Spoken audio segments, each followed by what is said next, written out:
Welcome to the Bradenton CRA meeting, September 14th, 2:01 p.m. Meeting is called to order.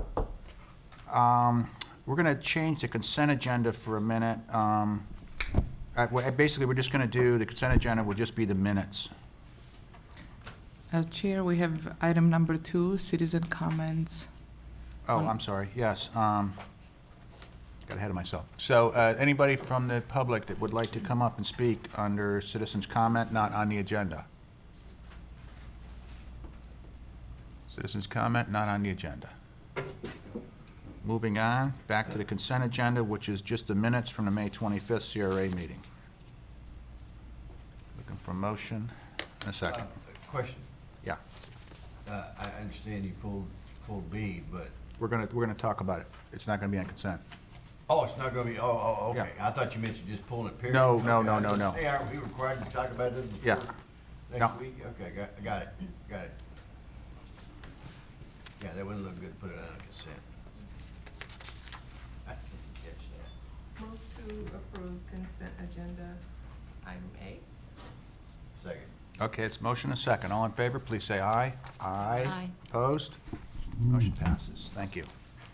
Now we're to Resolution CRA 22.06, adopting the F22-23 CRA budget. Thank you, Chair, Rolf. So we reached out to our attorney in order to make sure we follow state statute regarding the budget. So what we need to do is adopt the budget by resolution pursuant to state statutes, and then the budget must be posted on the CRA website at least 2 days before the final budget hearing of the City Council. So at last Thursday's first City Council public hearing, there was some discussion about potentially reducing the millage rate and altering that, which would affect our budget. So I went ahead and I have put together a version with if the City Council does reduce the millage rate of what the CRA budget would look. So I just didn't know which of these versions you wanted to review and discuss. We were told by Mr. Rudisell that either way, we can do a budget amendment in the future and it should be okay. I just wanted you to know that what you have in the consent agenda was with the current millage rate, but I do have a plan B in case with a 1/16th reduction in the millage rate. What does that make the difference in the?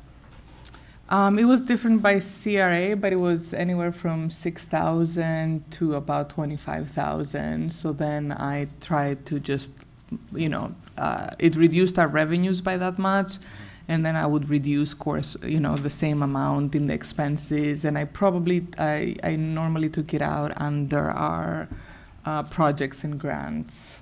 Okay. So we have to pass this out. I didn't know what you wanted me to do, so I just wanted to inform you of the process, and you tell me what you're more comfortable with doing. Questions? Yeah. Order. I think we need to approve it as such, because you could amend it later. I think that's what your council was telling you to do. Don't try to guess what we're gonna do next week, because it's impossible. So I say approve it as such. Okay. And then we can, if millage rate gets reduced, which would. We have it ready to come before you. Bradenton, Right. we will, we'll adjust You're it ahead of the game. for that. So Okay. that's that part. But what did you figure, when you said 6,000 to 25,000, was that, how many millage points? 1/16. Reduction? I believe it was the 1/16th that was kind of discussed at the last public hearing, so. Only 1/16? That's what it's. I can do whatever calculations you all want me to, but that's what I used, You use 1/16 of a mill. yes. Yeah. The Finance provided me with what those calculations would be, so. 1/16. Okay. Thanks. Well, it seemed like, though, at the budget meeting, that's the number that was being targeted. So, So we basically will keep the budget intact until we find out where that goes, and then we adjust accordingly. Yeah, so the budget before you on the consent agenda includes the current millage rate. Okay. So, anyone want to start discussion, or what do we want to do? You're the chairman. Has this changed since the last time we looked at it, went through it? I incorporated all the comments from everybody, so other than that, I don't believe there's anything different. And worked with finance in order to fine-tune some of those operational costs.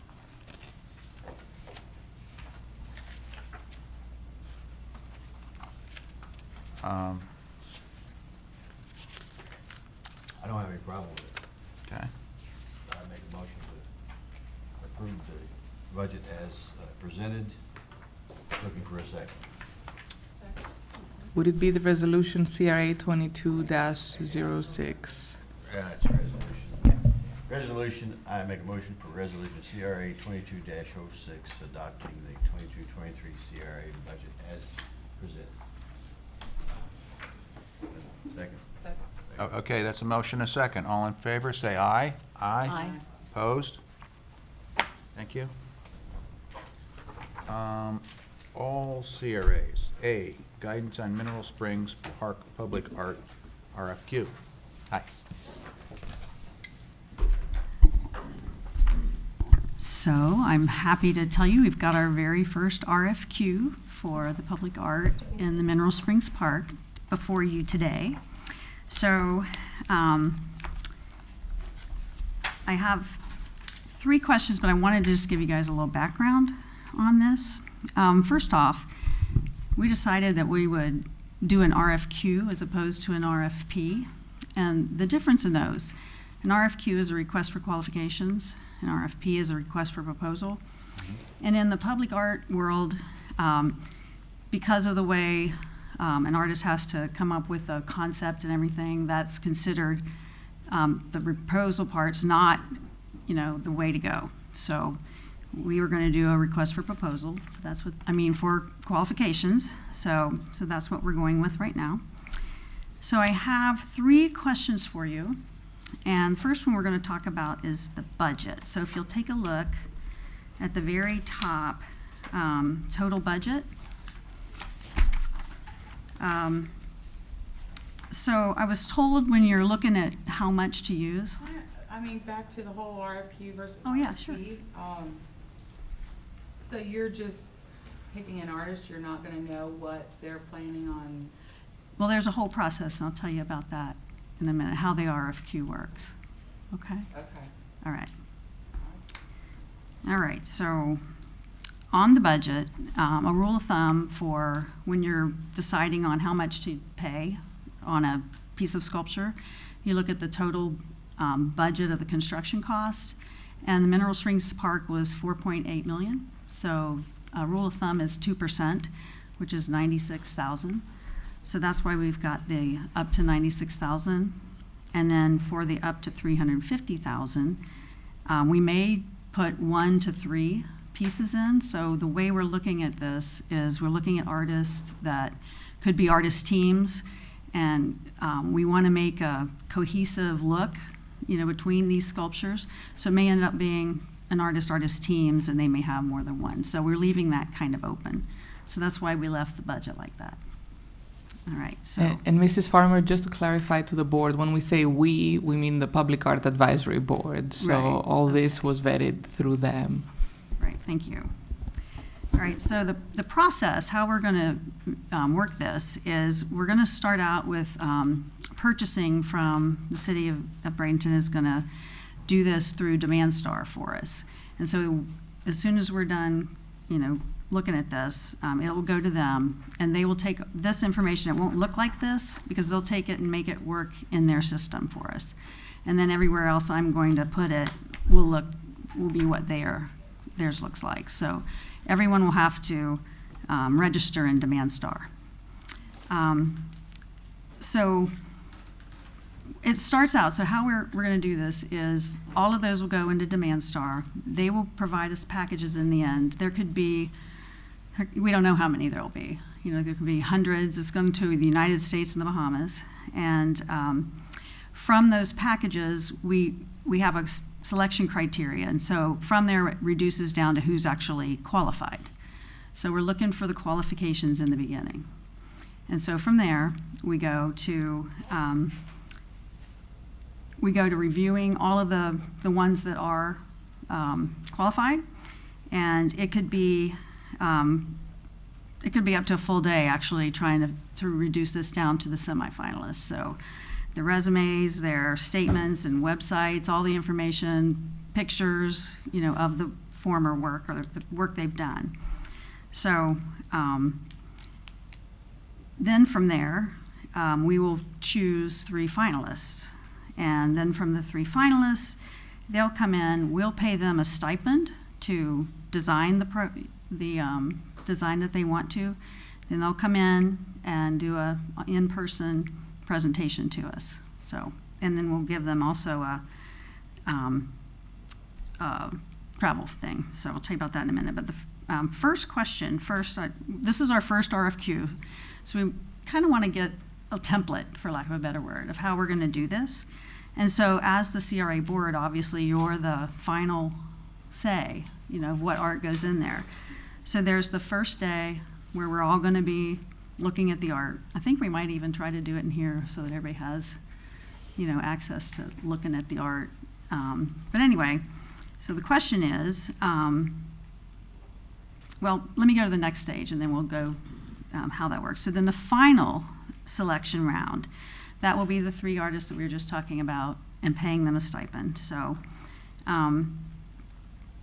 as a board, would you want to be part of the first round or the second round or either round in the selection process?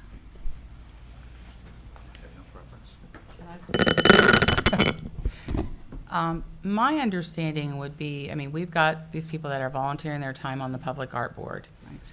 They're going to go through it. They're going to pick up their top and bring it to us. And if we don't like it, we can say no. But Right. I think the selection should be made by the Public Art Committee. And then we just can ratify it, so to speak.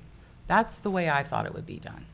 And so. All right. Yes, ma'am. Well, I'm looking at this, and I know the previous Public Art Committee spent a great deal of time coming up with public art guidelines that would meet the community standards.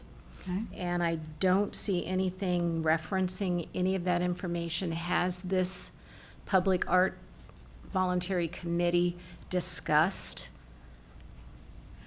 so that the artists that are going to be working on this can understand that it may not be just a carte blanche thing, that we may have certain standards, that we may not want to, you know, for example, in the human form, is nudity acceptable? I mean, these are questions that need to be answered, because I would hate to see you all go through the whole process and then bring 3 artists forward, and their artistic vision may work fine in New York City, Right. but it might not play in Peoria. How's that? I understand what you're saying. No, we don't have those type of standards. Why not? Quick question, if you don't mind. Do you mind?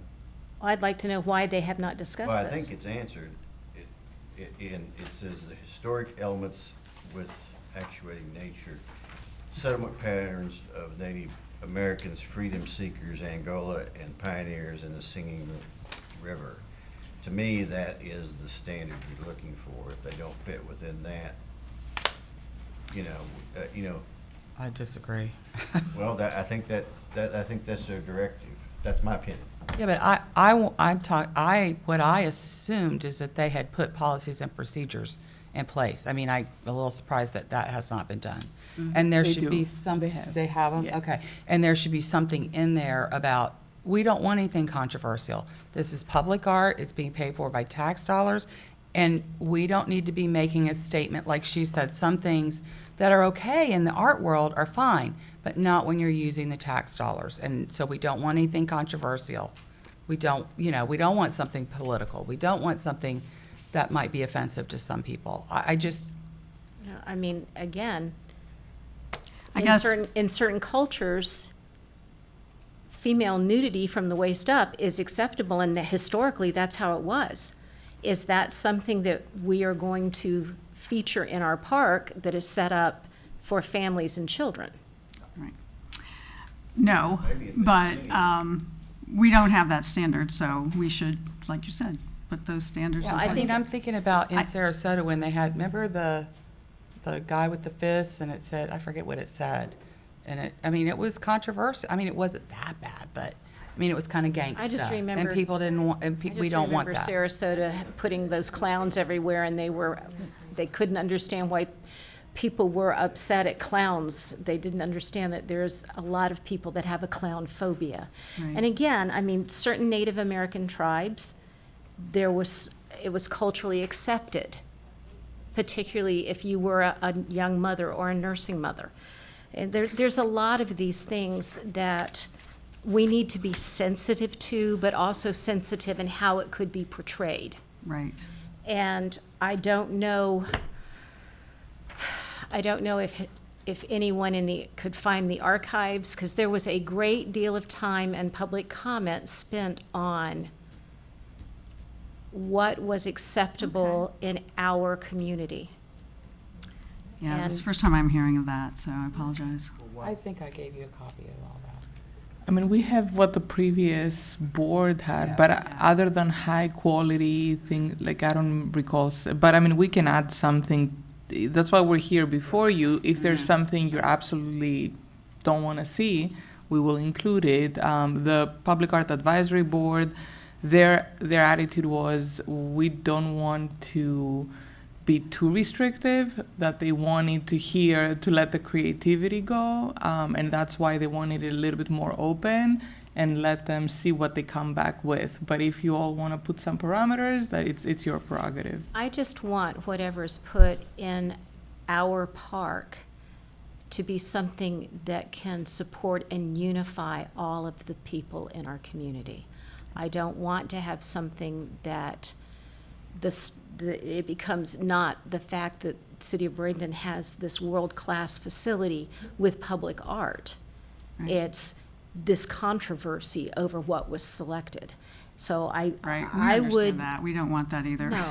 So, in my opinion, I think there needs to be some, and again, I don't want to stifle anyone's creativity. However, you need to know the audience that it's going to be impacting. Yeah. I mean, I think there's an expression now like, read the room, bro. Okay, so. If in you'll the notice, art- in the RFQ too, there is several places for them to research. So there's lots of information to get them started, to let them know whether or not this is a project they're interested in. Well, So- background, it says right here, first words, background, called the Friendly City, City of Bradenton, a mid-sized city with small-town feel, characterized for its caring atmosphere, an old Florida community where neighbors live, work, play, and have fun together. So we're setting a characterization there, so possibly the next project intent might be capitalizing back to that paragraph of who we are. Again, I You want- just think it's important. We want, if this is the first of the new public art going in some time, it's important that it's a unifying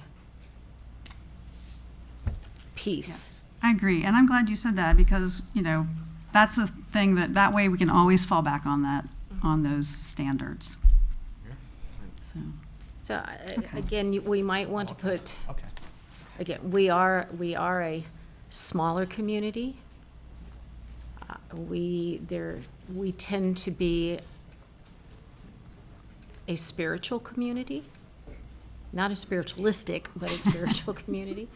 And I think that, you know, artists that are used to being in the public realm would understand. I just want to make sure that we don't send somebody down the garden path some way and then they come back and go, well, you never told us this. Well, that's what's nice about the qualifications part too, is, you know, we will interview those semifinalists. So, and we will look at their work, and if their work, you know, doesn't look like something that we would have in our city, then they probably won't make it to the finals. And again, there was a lot of work put into those community standards. They were adopted by the city, they were adopted by Manatee County. I think it would be Yeah, well, important to there's some look at research. it, just to see what the thought process was and what was to be encouraged. Okay. What year was that adopted? I was gonna say, that may be different than what I gave you then, Yeah. if it was something that the Manatee County did too. Ms. Coachman asked what year that was? It was probably, '09. was it '09, or, I know it was somewhere around 2010. Was it when Ann Wykel was Yes. here? Is And that what you're Raquel was talking about? here, and. Okay, yeah. Mhm. Okay, then that is probably what I gave you. All right, so, so then the question about, the way it works in most of them is that we would do the Public Art Advisory Board would bring those to you. But this is an opportunity, so I thought we would ask and make sure how you feel about that, so, All right. okay. All right, so, Did we decide how the selection was gonna be? Are we gonna let them select and then we'll just kind of ratify it, or? That's what we said we were gonna do, right? I think so, but I didn't know if I heard consensus. Okay, Well, we're certainly going to get the grief. well, if, Seriously. There, Yeah. I mean, if someone is offended by whatever is put up there, they're not going to complain to the Public Art Advisory Board. They're going to come and complain to us, well, that's the truth, yeah. so. right. So is there any place you want to change this process, this? Ms. Barney? So if I'm hearing you correctly, you all want the Public Art Advisory Board to review the qualifications, to review all the, let's say we get 100 applications. They will review them. They will interview an X number, I'm just throwing a number, 10 people. Out of those 10 people, they feel the top 3 or 4, they want to hear, they want them to actually produce something. They will get the stipend, and if they want to travel to become more familiar with the site, there is a small amount in there for travel. And then the Public Art Advisory Board will decide the top and then bring you the top, or you want to be involved in that 3 to 4 category and maybe have a joint meeting with them. I'm fine with just getting the top one. Well, I would probably, just out of curiosity, want to come in and see what everyone is seeing. Okay. Not that I would Yeah, try to jeopardize Well, it's a the, public meeting, so. yeah. I mean, Yeah. just. Oh, I definitely would love to see it all, but I wanted the citizens to feel like they're making a choice. Okay, let's hear from this side of the room. Comment, tell me if I'm wrong, but council people and the mayor are not supposed to be attending these advisory boards, especially making comments, but it's intimidating if they know that I come in there with, I want certain things, which they probably already know. And if I come in and sit at that meeting, they feel intimidated that they've got to satisfy me because I'm their boss. So is that not true? I've been told since I've been here that be careful in sitting in on advisory meetings unless you're just sitting there very quietly and it's not an issue that you've been out publicly talking about it, because now you've tried to influence that advisory. Is that true? If it's a public meeting, it's a public meeting. Yeah. Anybody could speak in a public I'm not, meeting. that's not my question. Should council or the mayor be at a meeting that where a decision is made that they may have a stand on, and that would be intimidating to the advisory board? I don't know if there's a prohibition against it. And also, this is an advisory board, so all they would be doing is recommending, and then ultimately the board would have the ultimate decision. I mean, I think that's whether or not you want to do that. I understand your concern with that, but I don't believe there's a flat-out prohibition against that because it is a public meeting. And like I said, it's a recommending board. So whatever approvals they're giving then, it's not that it's the end-all, be-all. It's going to come to the CRA board.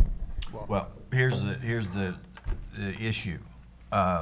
We just had some public art in that park that was approved, which was a change, but we had the mayor there and had been there twice, and to me it felt like that they were being influenced because of his authority, and it got completely done a 180. And then on top of that, and I didn't care about those things. That wasn't the point. The procedure is what I'm concerned about, is that was approved unanimously by the art board, but then it was acted on before it came back to us. And that is what no advisory board has authority to do. Advisory board advises us, and then we vote, and then we do it. But we went ahead and put up those art pieces before it ever came back to us. I think we're probably going to discuss it today, but what's it make a difference? It's already put up now, and what I'm saying is procedurally, we're out of whack. Well, go ahead.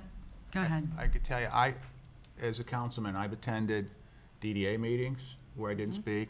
I've attended code enforcement meetings where I wanted to see what was going on. I didn't speak. And I think that's probably it.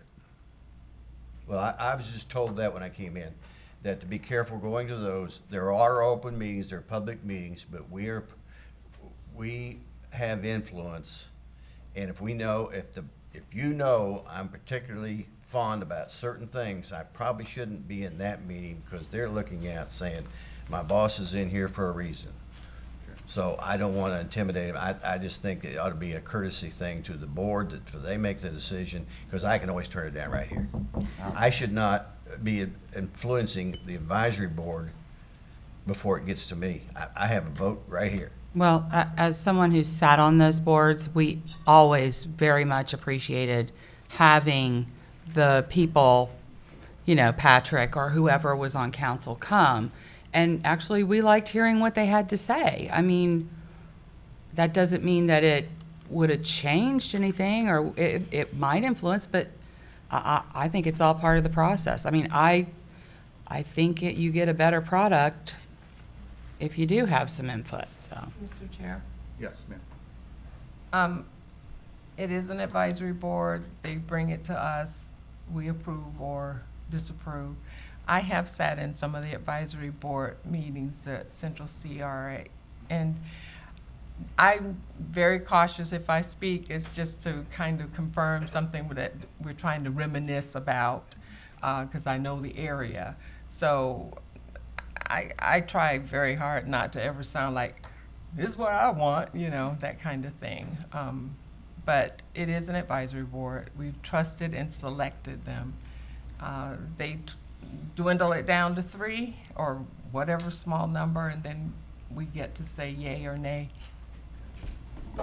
But I don't think we influence them in any other negative way. Well, we certainly shouldn't be acting off of the advisory board versus the accountability board, which is the CRA. We certainly shouldn't do what we just did. I don't think anybody agrees with that, do they? Well, let's get back to, All right, so what I'm hearing you say is, yeah, you'd like to be there. Some of you would like to be there. The other thing I wanted to ask you, the last one I wanted to ask you, was about the stipend. So the stipend, we're looking at $2,000 each finalist. And we're thinking, you know, we don't know, but it's kind of traditional for about 3. But we'll see what happens with who we have. And then up to $500 in expenses. So we're just wanting, Is that per art piece? 'Cause you were asking that's for- per the semifinalists. So that's where they, Aren't you asking for multiple, you're saying one piece of art and up to $350,000 for a comprehensive design, so. right, yeah, so if aren't it's you an try- artist team, they're still getting, as I understand it, the $2,000. Correct. It would be, doesn't matter how many artists or it would be per submission. So even if they want to produce, you know, the concept for one design, it would be the 2,000. If they want to produce designs for 3, it would still be 2,000. And how many finalists do we want to get? Just Well, it's usually about 3, Okay, but, you know, we again, didn't want to just say we would have 3 because we don't know about the artist teams and we, you know, could be 1. You know, of course, it wouldn't be 1 because you got to make sure you guys, right. you know, like them. So, So the question was 2,000 for the stipend and 500 for travel, is that what? yeah, up to 500 for travel for each one. Yeah. Well, I don't know. And the other thing is, you know, we're asking some people from the Bahamas, and the reason we're doing that is because there are people that came, you know, from here, went to the Bahamas, so their ancestors are in the Bahamas, and so we're opening it up there. And so if that's hard for them to do, we're looking at maybe actually doing a drone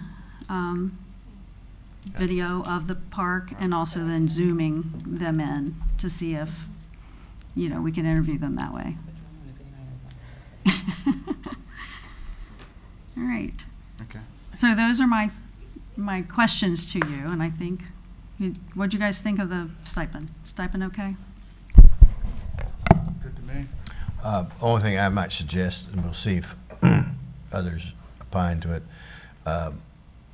the CRA director has a authority for, I think, up to 4,500 for stuff. I would suggest that we allow the director, because we don't want to keep coming back here each time somebody says, well, I gotta have 25. Oh, I gotta have 28.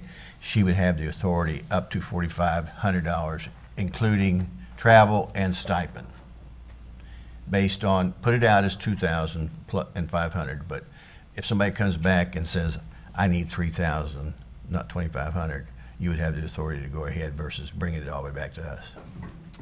I don't believe that I have the ability to do that because it's gonna be out there advertised. So whatever the RFQ is going to go out, that's what we're gonna be bound by. So I wouldn't be able to make exceptions. So if you want a higher percentage, then this is the time for us to. No, you're only going off of this stipend for the final 3, right? It could be 3, it could be 4, it could be 2. Well, we whatever. don't know. Yeah. Whatever, Right. that's only, and you're only gonna, so, okay, that's fine. I just trying to not, you know, drag this on forever with coming back for 500 here and 500 there, because I don't think because we're gonna probably approve it anyway. All right. I just want to give you authority to go ahead and administratively get it done. If you think any of these amounts may need to go up, let us know and we will change it here and be the same for everybody. I think we're good where we're at. That sounds good. All right. Do you Okay. need a vote on anything, or? No, I don't know Good that we need a guidance. vote. We just wanted some guidance. And again, this is not the final product. We're gonna have to work with purchasing to put all the legal disclaimers and everything. And then our goal is to have it released on September 28th. So that's why we wanted to bring it before you.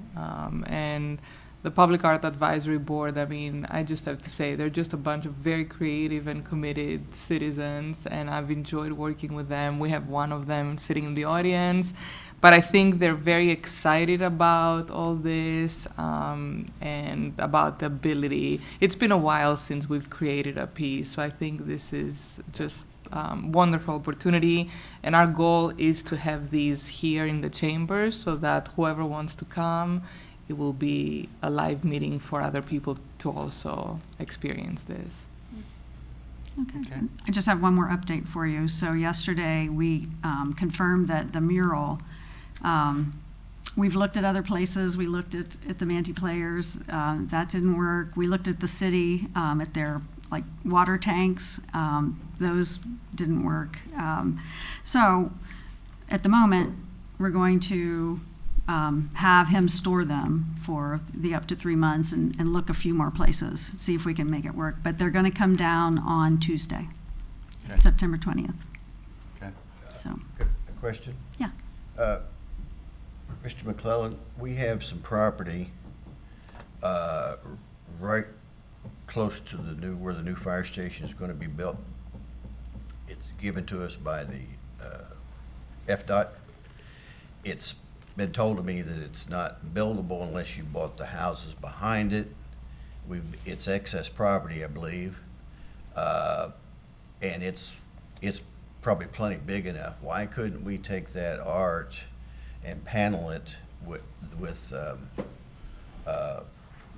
you know, as a kind of a billboard or whatever you want to call it, and use it there, and then we can always move it if we wanted to move it, because it would be transportable, but you still have the enjoyment of seeing it. And that's in my ward, so this is not, I don't. So it's I the don't- property to the east of the fire Be station? to the east of the fire station, Okay. about a block or two. I think around 17th. I think 17th. I mean, I mean, it's like 100, 200, probably 200 feet long. if it's city-owned property, we It's certainly city-owned could property. figure out something if that's what the city chose to do. I mean, you could put it on post or whatever would Mm-hmm. last, probably get graffitied, maybe you want to put it up higher, I don't know, you might want to have to put it up to where they can't reach it or something, but that still probably wouldn't solve the problem. But I just thought that that's an opportunity to put it up there, and then if you ever wanted to move it, you wouldn't have a problem with me, because I mean, we can certainly, I we can might certainly look at get that. criticized for even offering this. No, I mean, we can certainly look at that as an What'd alternative. you do that Yeah. for? I don't know. 'Cause Well, that's- I have thought. to be honest, I just don't know that I think that piece would be what I would want for the people that are coming into Bradenton. That's a pretty prominent, it's just, that piece was kind of the way it was because of where it was and sending a message to the young, but Well, it's between Ward 4 and Ward 5, and maybe Pam would like to weigh in on this, but why don't we go take it back to the art board and let them decide? We've already looked at places, But this is an open space. You can do whatever you want. see what that space is. It's, nothing's there. the artist about. I don't know. Why don't we continue pursuing, let's just keep moving ahead and pursue that. can I just, with regard to the panels, another thought that I had is talking to him about possibly just painting over them with something different and maybe making multiple murals that aren't also quite so big. If that's a possibility, because I know a good portion of the cost of that mural was the material itself. And so maybe just coming up with another one. And it was a great community project. Everybody did their own little part of it. So, I don't know, just a thought. Well, you know, and a lot of artists, I've reused canvas 3 or 4 times. Exactly. By the time I got the piece I wanted. Yeah. I think you might be up for it, Let me, so- let me move on to the, Yeah, we're we've done. got some people here in the audience, I was told. Mr. Chair, I didn't want, before you proceed, I don't know, since we have a board member from the Public Art Advisory Board, in case, would you like to say anything before we move on? Yeah, okay. So I just want to say, I love your input. I know for us as an advisory board, we love you coming. I personally, and I know the other people, I can probably speak for them, if you want to be part of it, we would love your input. It's a community. I don't think any of us feel pressured at all with you all being there. We value your opinion. I like what you had to say, Mary Ann, about a standard. I do know that what I like about it is we'll be looking at the artists. They're not going to be putting time in. They're basically giving us their resume. And, there'll be certain artists that it's just not going to be a right fit for Bradenton. If they're into graffiti art, I don't see us putting a piece of graffiti art. So I would hope you don't have to, but I would like to say you're more that invited and would love for you to be part of it. And the last thing that came up with the piece on 14th Street, I don't know if you all remember, but there's places that are cut out for windows. So it's gonna look kind of weird just putting it anywhere that I kind of like going back and repainting it or redesigning it for a new place. So I wanted to say thank you for your input, and I hope you'll be part and weigh in, and we're all really excited about it. And we're excited to be able to extend the invitation to the Bahamas also, which is why we put a lot of thought into the drone. We don't want to limit it to somebody who can't afford to come here. So I just wanted to say thank you for your input. Thank you. All right, let's jump down to Bradenton CRA District, the 2022 Back to Angola Festival funding request. We have Betty Rhodes would like to speak. What?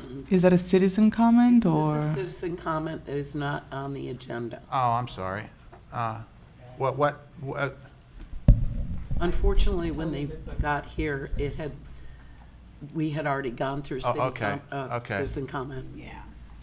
All right, well, I am totally confused now. Yeah. I thought you meant you were talking. No, good afternoon. What happened was, as you come through the Can you please? gate. Yeah, I'm sorry. My name is Betty Sales Rose, and I have my nephew Ricky Waiters with me. It was four of us. Ricky, come up. It was four of us coming through, and we had to get, put your thing. When we got in here, I'm waiting because, it say 2:00. So y'all had went through it quick, and I had to say because he can speak for himself, but I'm letting you know that this is my nephew. He gonna speak to you all about CRA and what he need to beautify his place because he is in the Bliss area. Because I have an appointment I got to go to. So this is my nephew Ricky Waiters, and he will tell you all what he need and everything. Ms. Rhodes, do we have your address for the record? Yes, you do. Oh, you've got it, okay. Many times people don't fill that My address out. is him because he is speaking on his address. Okay. Okay? All right, thank you. Hello, how is everybody doing? My name is Rick Waiters, and I'm a native of Palmetto, Bradenton area. I was born and raised here, and I'm a 32-year UPS driver, still working. I'm out on comp, and I've been wanting to come to one of these meetings for a long time, and this is my first time here. And I was here earlier, and I see the debates that everybody goes through, and it's kind of like mind-boggling, but it's something that happens, and I'm sorry I can't be here, but I would love to be here, and hopefully one day when I retire, I'll be able to come and sit in on one of these meetings. Or I might be up there with one of you guys are sitting.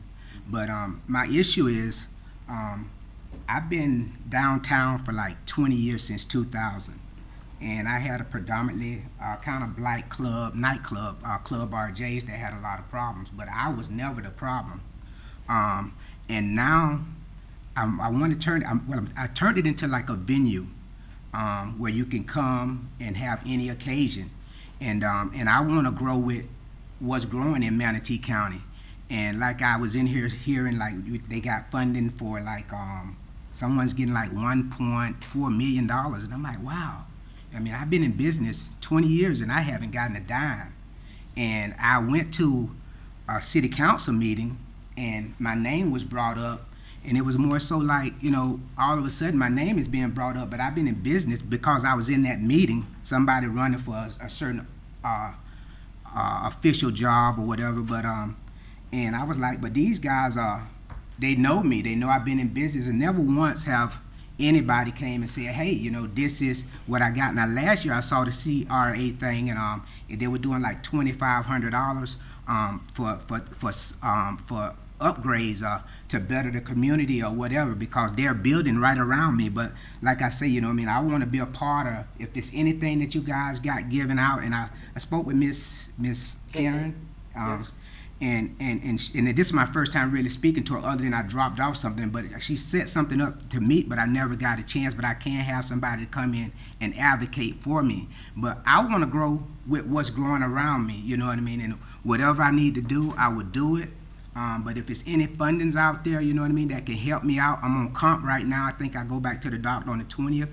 And like I said, I'm going to try to come and sit in as long as I'm out to see what's going on. And I just wanted to come up here and just kind of like voice my opinion and see where I stand. I think she gave me a business card to kind of like get me on a direction where we can get some funding, because I don't want to be this old building just sitting downtown, and I don't have the and they got funding to kind of like help me out. So I will be getting in contact with Ms. Karen, and think we can go from there. Perfect. Where is your building?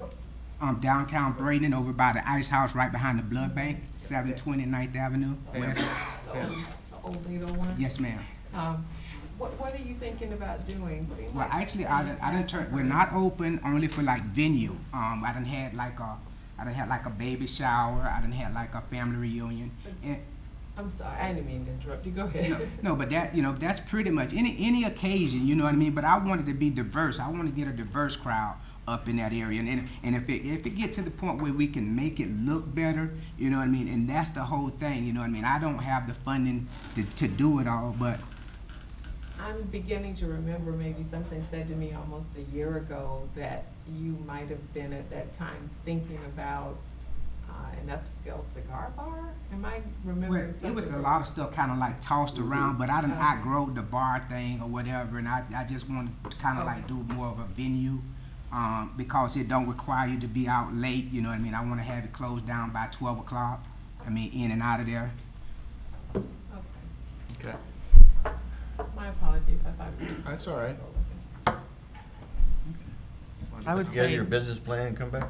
Yeah. Okay. Thank All right, you. thanks for your time. Thanks for coming. Thank you. Thank you. Mr. Waiters. All right. All right, a little confusion there. So did, what, 4B. what? We're 4B. 4B, okay. 4B, update on the CRA master plan amendments? I just wanted to give you an update. Mr. Rudisill and I got together and Mr. Mignon to kind of talk about the process. So in order to amend the 3 CRA plans, as you all asked us to do, we would need to do it through a resolution.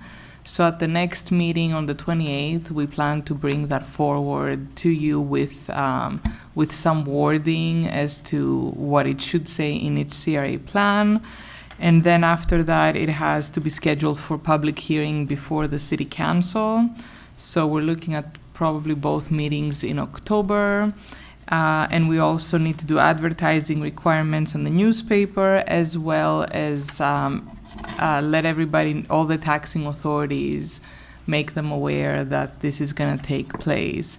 One thing that I wanted to make sure you were okay with is, in addition to the community policing mention that we're going to do in all the 3 plans, I would like to add some wording about events in the 14th Street CRA, because it doesn't, I just want to make sure we're covered for that in the meantime, especially since you all have approved funding for the Day of the Skeletons that's coming up. So I just want to make sure if you would be okay with me adding, in addition to community policing innovations, that mentioned in the 14th Street CRA master plan. I'm in agreement. Sound good to everyone? Yeah, I don't have a problem. What I would like to see us do is, we're having a CRA convention in October. I'd like to see us get some advice on others that have amended their plans, because I'm still with the feeling that once we start doing that, that calls attention to ourselves with the TIF money that might come in and could, raise a red flag.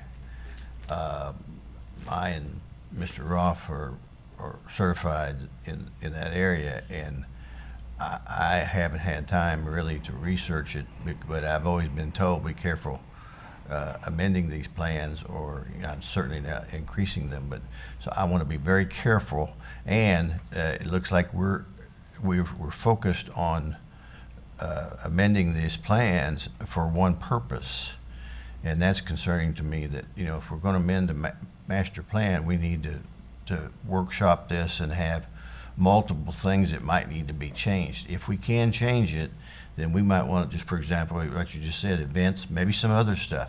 But to do it just for the sole purpose of community policing, I would be opposed to that. Well, the only thing is that was the discussion is, we've We have been doing something a certain way for a long time, and then now all of a sudden, it was being changed because they said it wasn't in the plan. I completely agree. We need to do an overhaul of all three of our plans. But I don't want to stop doing what we were doing and change direction, in my opinion, just because it wasn't in our plan. And I don't, without getting back into it. So that's why we made that decision, and that was voted on. That, we voted on that. Yeah. So we're heading down that road. So the only question was, should we go ahead and while we're doing that adjustment, throw in events in the 14th Street CRA? I mean, it seems like it's kind of in the same vein. Right. Yeah. Right. Okay. Or anything else, right? Well, if we, yeah. I mean, we're still planning on doing a long-range plan on everything, but this was to get us more. But we're supposed to be doing that in conjunction with our comprehensive plan, and the CRA and the planning director are supposed to work in harmony with what the city and the citizens want, with some public meetings and that sort of thing, how they want their money spent, what they want their city to look like.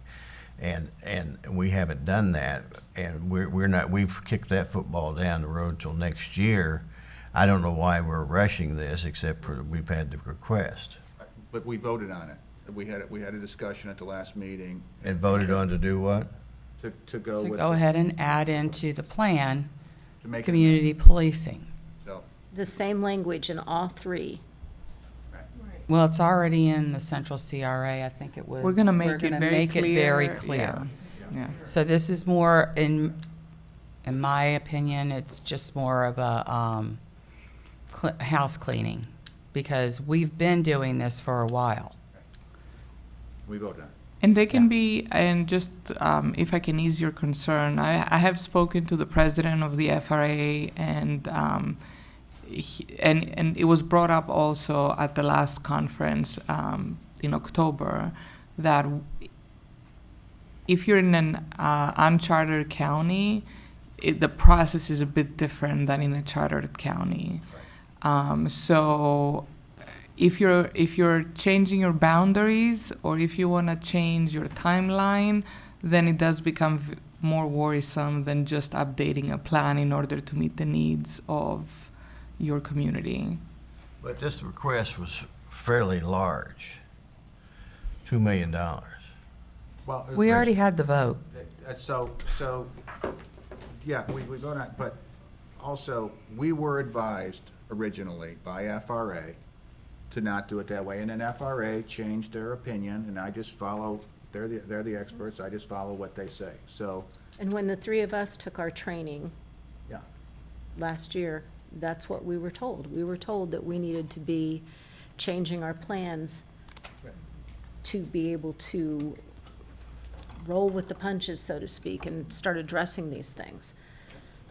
Well, the training requires 5 different segments. It takes years to get the full training. I'm not saying I have your training, Mr. Sanders. I What didn't I'm say you didn't have it saying either. is that the three of us did go down and receive our certificates as attending training at the FRA redevelopment, at For the one Florida class, Redevelopment right. Association, and that's what we did.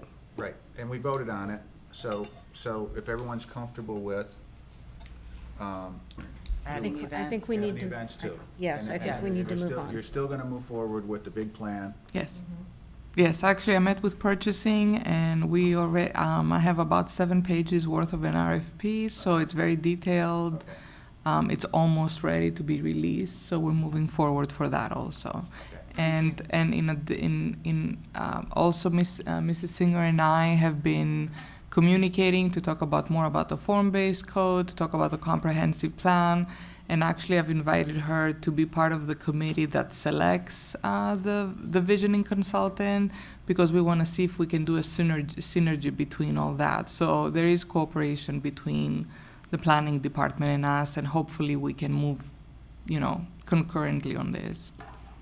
Right.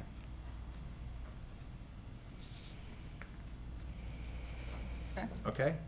All right. Okay, so, next, 14th Street CRA Astoria 9th Affordable Housing Project for Seniors. Earlier today, during the City Council, Mr. Rodrigo Paredes, Senior Vice President of Development for HTG, the Housing Trust Group, came before the City Council and is here also today before the CRA Board in order to ask for funding for Astoria on 9th. It's an affordable housing project, 120 units of affordable housing for seniors ages 22 and up. And it will be located in approximately 2 acres in the 14th Street CRA at the corner of 9th Street West and 23rd Avenue West. And the incomes of the seniors will be anywhere between 22% and 60% of the average median income. As you'll see in your agenda package, a lot of other entities have given already some approval funding to this project, with the county giving them a loan of $1.2 million recently. And the city this morning approved to waive the impact fees estimated at approximately $295,000. The request from the CRA is of a $600,000 loan that is subordinate, long-term, forgivable, and it's 3 years at 0%. So it's 3 years, next fiscal year 24, and fiscal year 25, $200,000 each for a total of $600,000 for this project. So we're not gonna go through the entire presentation, but I would like to invite Mr. Paredes up, so in case you have any more questions. And perhaps, since it's a different meeting, if you can show us again some of the renderings so we can see what the project will look like.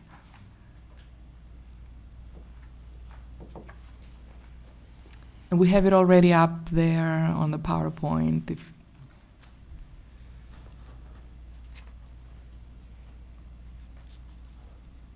Not sure where it is, but, oh, here it is.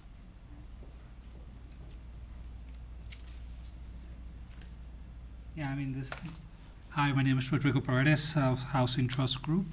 I'm a VP of Development, and, you know, this is not really renderings, it's not looking as good as it could be, but computer models that, you know, we have great architects, Fukuber Koch, they're amazing, and they've done several developments for us, and it's gonna feel very adequate to the location. It's gonna be a catalyst for development in that corridor. Yeah. And I think that it's a concrete hollow core CMU structure. It's going to be very strong and good roof for the tenants, 62 plus. I don't know if you have any questions. Well, I just, so your proposal is 120 units of affordable housing for seniors on a sliding scale at the corner of 9th Street West and 23rd Avenue West. Correct. Did you say it's going to be block construction? Yeah, concrete. Good. Concrete hollow core. And I just have a question. I maybe should already know this, but I don't. What's a forgivable loan? Is your expectation that you would not pay it back, or? No, it's going to be up to the CRA to forgive it or not at the end of the maturity. If not, it is going to be repaid at the end of the maturity. Okay.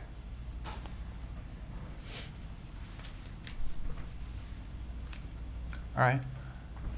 Well, we were all, so for anyone watching, we had a whole presentation at the previous meeting, the same board.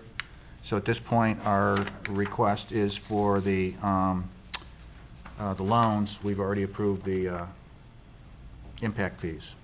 And if you're going to read the recommended motion is for the loan commitment letter to be signed, as well to authorize us to work in the future for Allura or other legal documents that will need to be brought before you. Okay, so recommended motion to move move to approve the subordinate zero-interest, non-amortizing 15-year term forgivable loan in the amount of $600,000 to be drawn in 3 annual disbursements, $200,000 FY '23, $200,000 in FY '24, and $200,000 FY '25.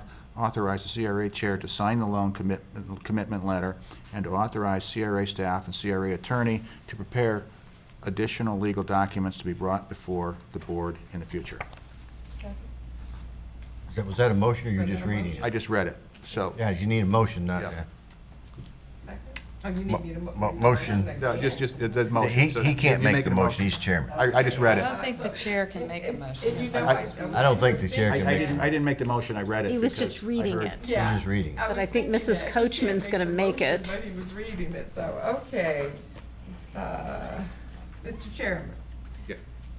I move to approve a subordinate zero-interest, non-amortizing 15th Street term forgivable loan in the amount of $600,000 to be drawn in 3 annual disbursements, $200,000 in FY '23, $200,000 in FY '24, and $200,000 in FY '25.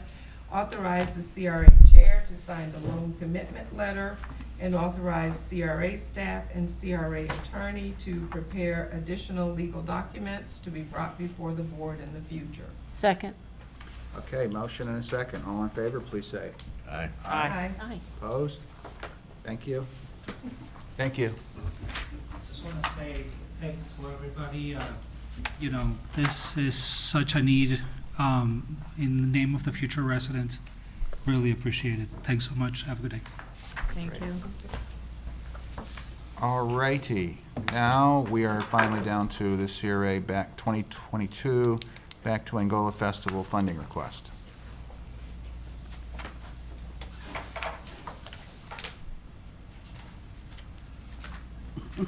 How much are they asking for? So in your package, you have a agenda memo for the Back to Angola event. Here you are. How are you? This is Daphne Towns. She's responsible for this event. It's been a repeat event over the years, but because of COVID-19, things were postponed, as you know, for a few years. But they're now back, bigger, and even more, offering so much more to the community. So on the second page of the memo, you'll see on the second page and third page highlighted areas in the budget that staff was provided that are eligible expenses for this type of event that the CRA would like to sponsor. So I am making the recommendation today, or staff is making the recommendation or asking for the board to approve sponsorship funding in the amount not to exceed $7,400 per this budget that's been presented to us to go toward the items that you see highlighted. All the receipts, of course, will be received once the event is completed. They'll be reviewed by staff, and then the funding will go to match the dollar amount. I didn't know if you had any questions. There's a little bit of background here. Daphne certainly has a lot of history with this area and this festival, what it means to our community, and how it highlights the area along the Riverwalk with our culture and history. It's a great way to bring people together, to teach them, and for us to learn, but also our kids to be able to learn. So I'll let you have the floor if you like. Thank you, KK. It's been a long time coming. I moved to Manatee County winter of '92 and came here as a missionary, and came to missions training school, and came with a mandate with a text to find hidden treasures in the sand. Not knowing anything about Angola or hidden treasures or anything, and was looking everywhere on the beach for hidden treasures, never found it. But then one day I was invited to the Manatee Mineral Springs Park with a dear friend, Michelle Toulon, and we came there just to walk and to pray for what took place there many years ago. And so I went on the tour with her and found a marker with the history of my country. And I said, no way. I've been in Bradenton from winter of 92. How am I just finding this out in 2018? And I proceed to find out who put this information here, and was told it was Reflections of Manatee. So I met with Dr. Uzi Baram and Vicky Odom and the rest of those that were involved with the finding of Angola, and told them this history is about my mother's home. There's no way it could be here. And I live a stone throw away from all of this. And at that time, I happened to have two dear friends visiting for a spiritual festival here in Manatee County. And I said, you must come see this history about our country. And so we're on the park and we're rejoicing. And right away we said, we must have a festival. We must have a festival. How is this history on this park and nobody knows about it? Because in the Bahamas, everything is about a festival. And I realized people would look at history if you put music to it and movement. And here was this history on the park. And I spoke to educators who were retired in Manatee County, never knew the park exists, much less the history. And I was like, what? So I went and speak to pastors. Surely pastors should know. No, what park are you talking about? What? Nobody knows this? And I said, oh, I must do a festival. I must do a festival. So I brought the idea to my friends and to my government, and they were excited. So I got the Ministry of Tourism involved, Ministry of Culture, and we got a delegation. I brought some of the descendants back, including myself, who was already here. And I went back home to Andros and went to Red Bay and talked with the administrator. And she said, yes, we knew we were from Florida, but we didn't know where. I'm like, I live a stone throw away and never knew it. And so everybody came. I think the first festival we had like 70 people came from the Bahamas. I mean, if nobody else showed up, I had a crowd. And so we brought Junkanoo Group and Cultural Group, and we got Dr. Baram and Uzi and Dr. Cantor, and they told the history, and we brought light to it. And people came. And the following year, we did it again, and people came. And the third year, of course, COVID showed up. And it was like, well, everybody said, do it on Zoom. I said, no. Can you do a festival on Zoom? You can't. You need movement. You need colors. You need the parade.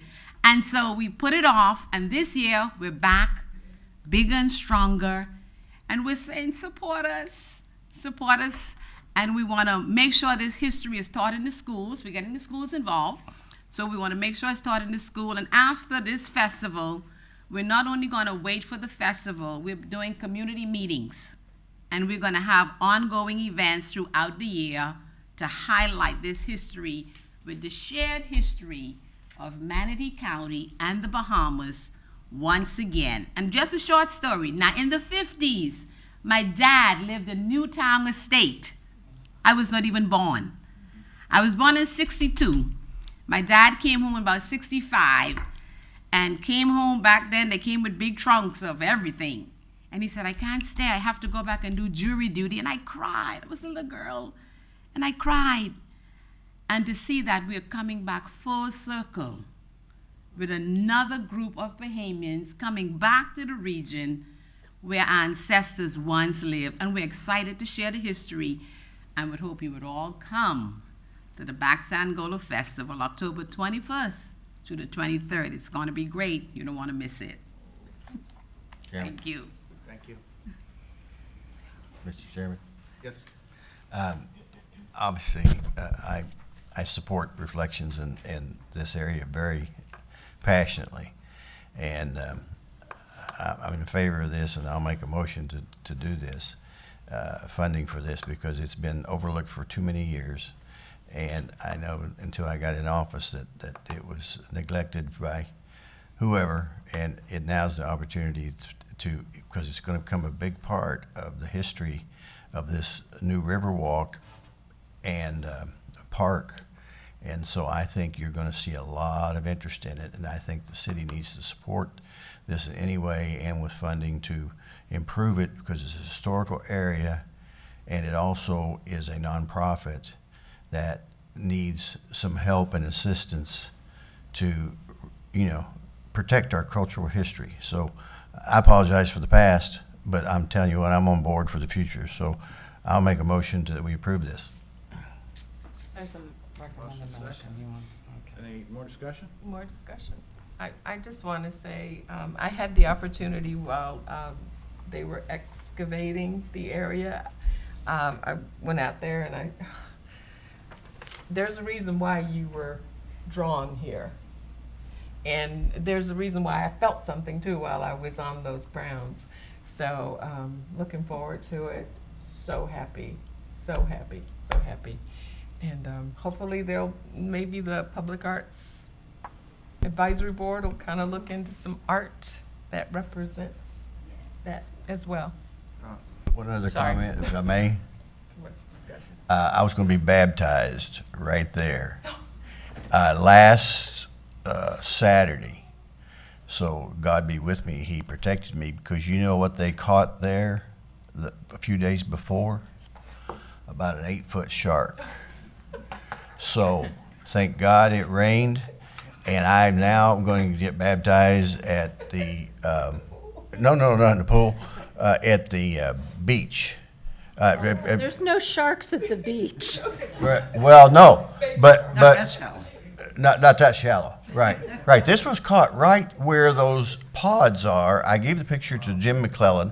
He saw it, and he can comment on it if he wants. But I was asking him to get some plywood so I could walk out there. No, thank you. So I've changed. I'm going to do a baptism, and everybody's invited at the beach, the 18th. You're welcome. Free food and drinks, Kool-Aid, and so yeah. I think God protected me because that shark was pretty good size. Mr. Chairman, point of order. The motion that has been made by Mr. Sanders, are you making the motion that is the recommended motion that we have received, including the amount up to not to exceed $5,400? It says 74. I'm sorry, $7,400. Sorry. Right, that's my motion. Okay. Just for clarification, thank you. Thank you, Mary Ann. Just as a side note, Daphne's been working diligently on this for a number of months. And I just learned that they now have 2 sponsorships, private sponsorships, one for $7,500 and the other for $5,000. So, Awesome. yeah, so that's great. Well, her passion is infectious. And Small world unfortunately, out there. it's my grandson's birthday. I won't be able to be there. I'll be out of town. But I'm sure I'll see lots of fun stuff on Facebook. Thank you all. All right, wait, we have a motion, a second. All in favor, please say aye. Aye. Aye. Opposed? Thank you. Did we have a second? And I'm sorry, I don't remember. Pam seconded it. Pam and Bill. Thank you. All right, then moving down to 7, Central CRA, Minnie Rogers update, Peter Diadamo. This morning during the city council, there was approval for the special use for the drive-through for the McDonald's at this site. And Mr. Diario wanted to come before the CRA board in order to make, to get your feedback. I did speak to him just last night with a question he had. I let him do the presentation and then I spoke to Mr. Rudisell. So he forwarded to us today an update, which we printed out and have distributed to you. Thank you very much. You hear me? Peter Diadio from Commercial Services Realty. Been in front of the commission before. Thank you very much for seeing me today. What I sent out earlier to each of you was the update that we promised to do. And I'd like to just take a minute to go over some of the highlights so that we could see where the progress of the project is going. As Katarina explained a few weeks ago, we did get an approval or a recommendation from the Zoning Commission to approve the drive-through for the McDonald's. And fortunately today, we got the formal approval from the Town Council. Thank you all very much for those votes because it's an important part of the project.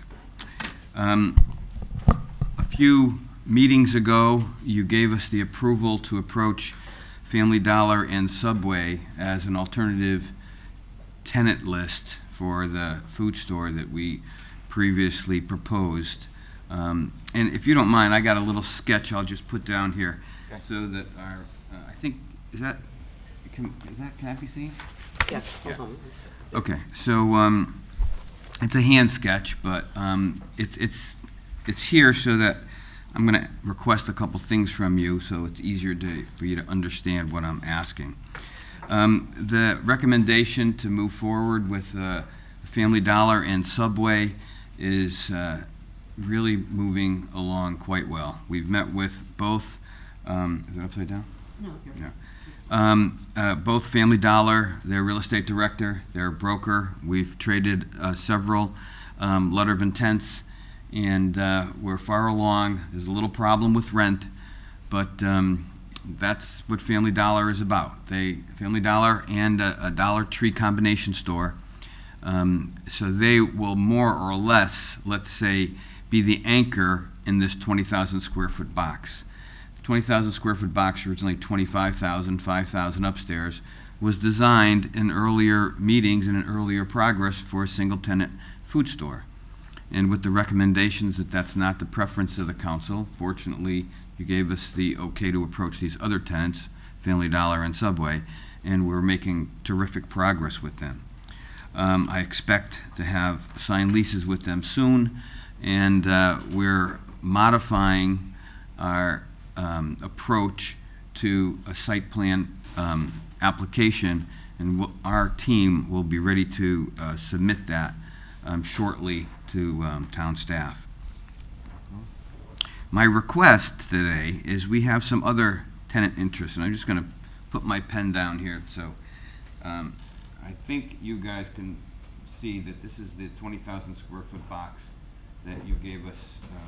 Really, the approval was for the drive-through, but we've always agreed to get the total site approved rather than just the McDonald's.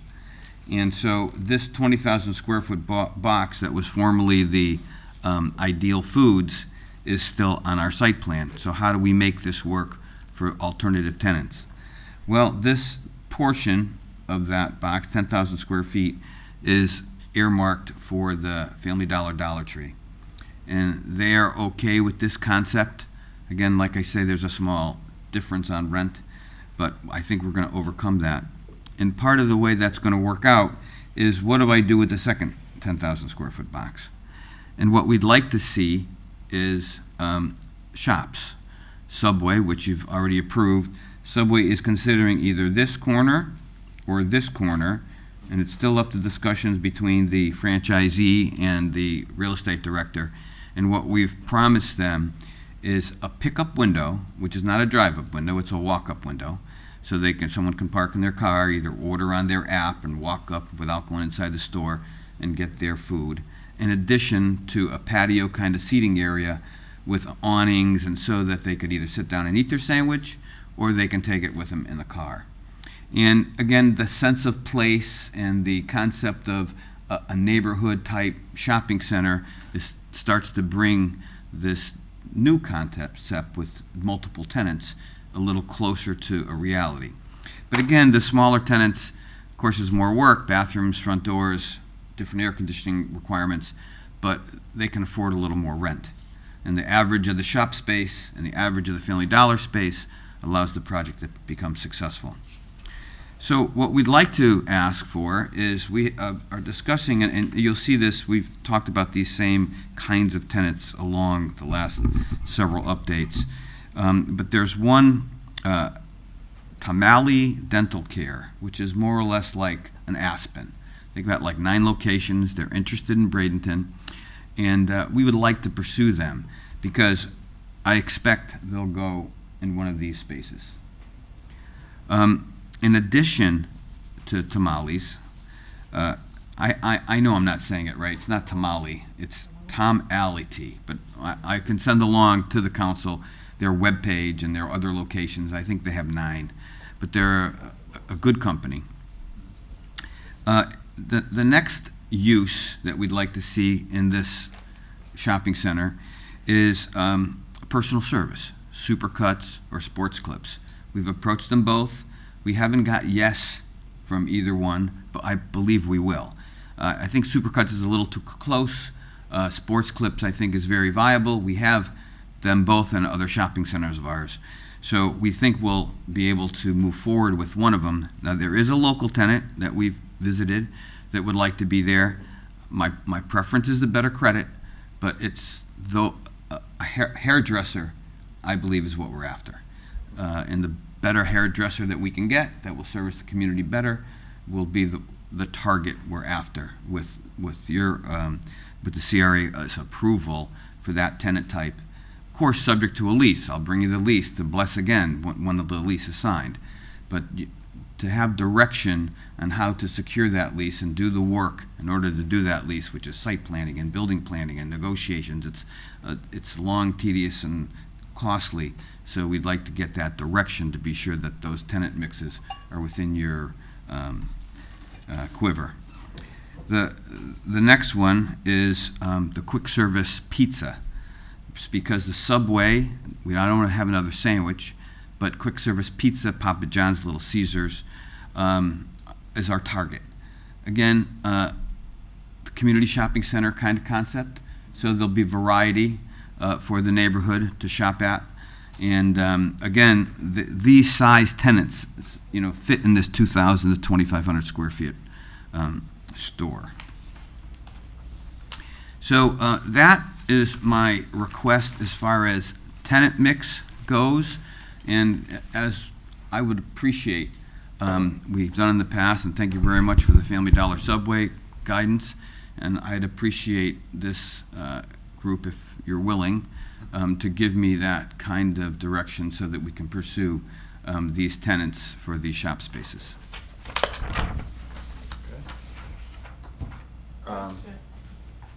Yes? Some of the other tenants or tenant types you were looking at one point were medical. What happened with that one? Well, I believe the dentist is the medical scheme. We have. I think at first, though, you weren't talking about dentists. No.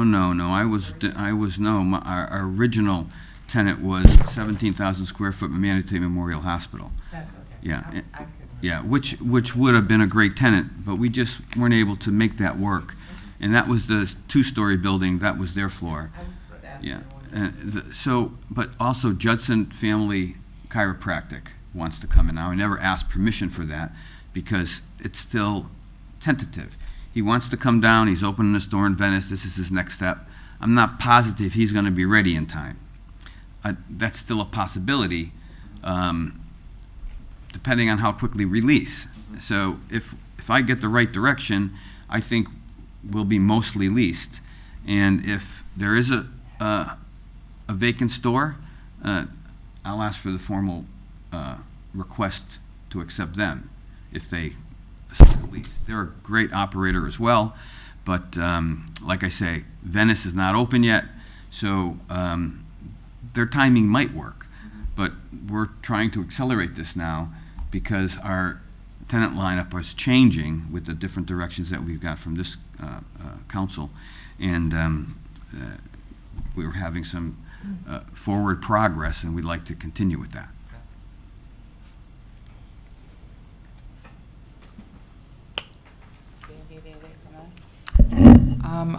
I believe, and Mrs. Powers maybe can tell us more, but I think we would need to do you would need to approve the tenants. When I spoke to Mr. Rudisell last night, he mentioned that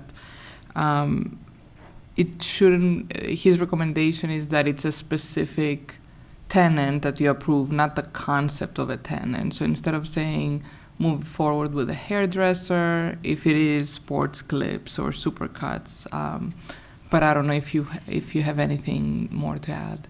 Yeah, that was a clarification that I was seeking. Are you asking approval, for specifically or to move forward with negotiations with Family Dollar, Subway, Tomalty Dental Care? I mean, are you asking for those specific businesses? Let me clarify. We've already received our vote to move forward with Family Dollar and Subway, and we have.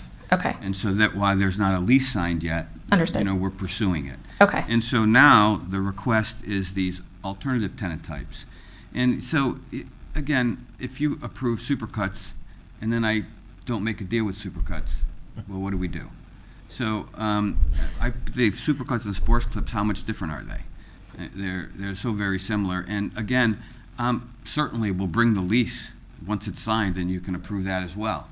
But it's, difficult to say, okay, well, I can't approach Sports Clips, or I can't approach. And that's why I think Scott's idea was, he was not fond of any type of like similar business language, but for sure, if you're going to approach Supercuts, Sports Clips, a local hairdresser, he doesn't have a problem with specific business names, however many you want, being listed within. I think his concern was that when you start using phrases like similar business, it leads to ambiguity, because someone's definition of similar business might be different than others. So I think that was the point that Scott wanted to make, was that he doesn't have a problem with what's being asked, but he would suggest that it identifies specific businesses versus categories of businesses. Well, I'm very comfortable and ready to accept your guidance with the ones that we have listed. Okay. Okay. I don't have any objection. Make a motion that you proceed further with your plan. I don't know if it's no resolution, it's just a consensus vote, I We suppose. need to willow that down a little bit. Yeah. His plan can be very nebulous. So, Okay. Can we say this? I've listed the numbers: Tomality Dental Care, Supercuts, Sports Clips. I can give you the name of that local dental. I think it's 94. I mean, the local hairdresser. I think it's called 94. I can send the card out to all of you. I visited the store. He does a good job. He's not my first choice. My first choice are the national brands. 94. His location. I didn't write it down here, Pam. I'm sorry, but that's what the name of the company is. It's 94th something. He's on Cortez Road now, in the back of a shopping center. He wants another location, but I'll provide that. We could skip it if you want, but the Sports Clips and the Supercuts, that's who I'm after. And the quick service restaurants, Little Caesars and Papa John's. Those are what I'd like your approval for guidance on.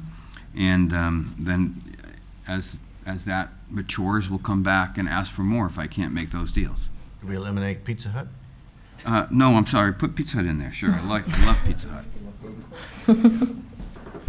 Well, those things we've discussed, that was my motion. Dental, hairdressing, or hairdresser, Little Caesars, Papa John's, Pizza Hut, those specific ones that you have.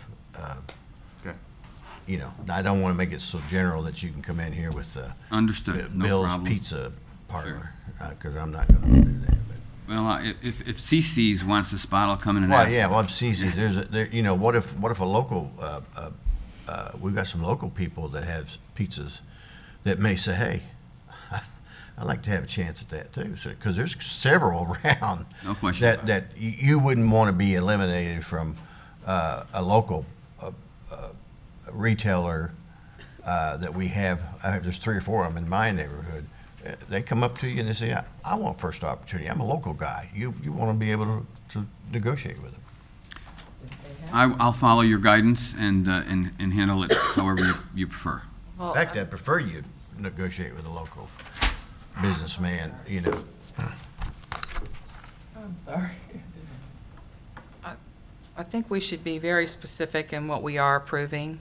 The Tomality Dental Care, the Supercuts, Sports Clips, quick service pizza, Little Caesars, and Papa John's. You could add Pizza Hut if you like. Oh, and Pizza Hut. And then but I mean, obviously, if you come back with something different, it's not going to be a problem, but we're just giving the approval for those right now. Sure, I'm okay with that. That's my motion. Sounds good. All right. Second. Okay, motion second. All in favor, please say aye. Aye. Opposed? There you go. Thank you very much. I have one more item. This is an important comment. So we're concerned a little bit because the end of the year is coming where I'm required to have site plan approval. And I believe the site plan approval that I'm requested to have is the site improvement permit application. which we're just about ready to submit, working with staff. But of course, as I'm sure you understand, that site plan improvement application cannot be properly completed without the site plan concept plan being correct. And so we've changed our tenant mix, changed the way the buildings are going to look. Thank God we worked out the thing, except for a couple little items with the dumpster with McDonald's, but that will be worked out through this process.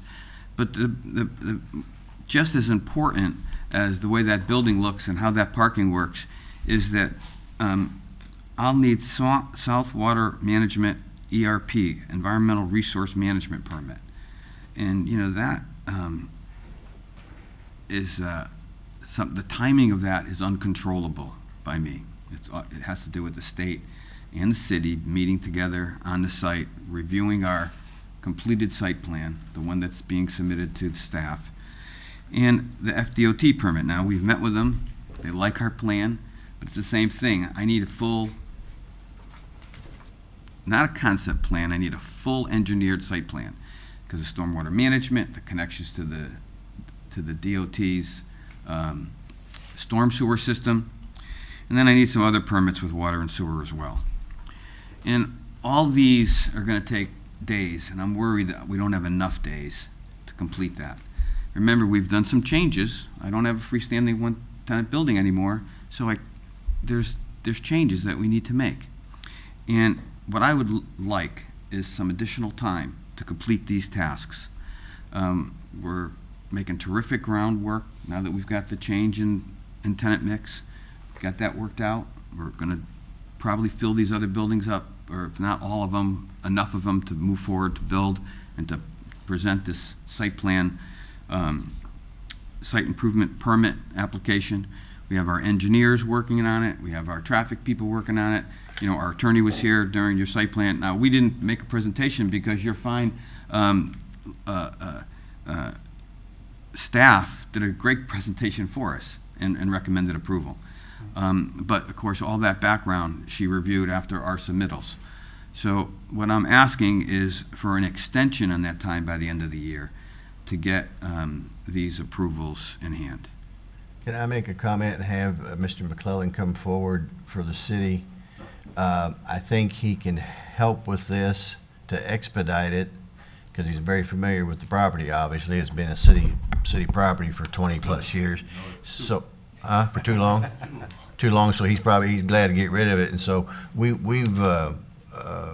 discussed it. So let's see what he says.